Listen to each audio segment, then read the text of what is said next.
So I'm Dr. Duncan Forgan. I'm an astrophysicist slash astrobiologist, and I work at the University of St Andrews.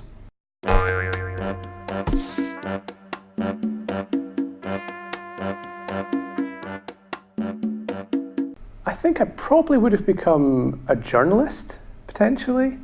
I think it's quite hard for me not to look at the world and be interested about what's going on, so whether I would be a scientist or not, I think that's definitely going to be a big part of what I would be.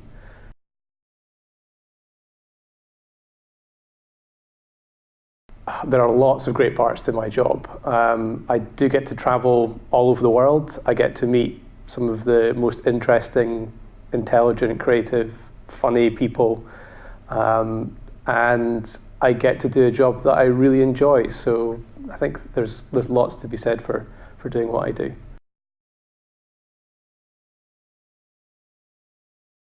My favourite science fiction book, and I guess movie as well, is 2001: A Space Odyssey.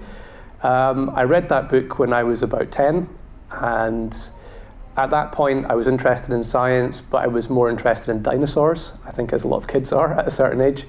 And that really kicked me towards space. And as I grew older and I took more classes at school and I started to like physics, and I started to learn about this thing called astrophysics, which is a mix of how physics is applied to astronomy and the universe, I guess that really kick-started me into the career I'm doing today.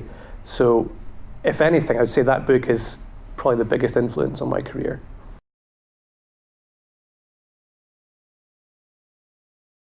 Absolutely. So as part of the Royal Academy of Scotland here at the Royal Society of Edinburgh, I help run a blog called Research the Headlines, and we're really focused on how science and all kinds of research is portrayed in the media, because after all science really is funded by taxpayers, and that is, the general public. So the general public have a right to know what's happening with their money, but they also have a right to know it accurately and not to be told things that are misleading or false. So I'm very passionate about making sure that whenever science is discussed in the media or discussed even one-to-one, that it's done properly.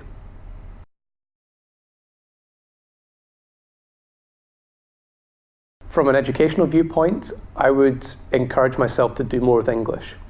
And it seems a bit odd for a scientist to say you need to do more with English, but really you do. A lot of the work that I do nowadays is writing and reading and listening and all these key English skills. And the better and more confident you are with English and writing generally, the better scientists you'll become.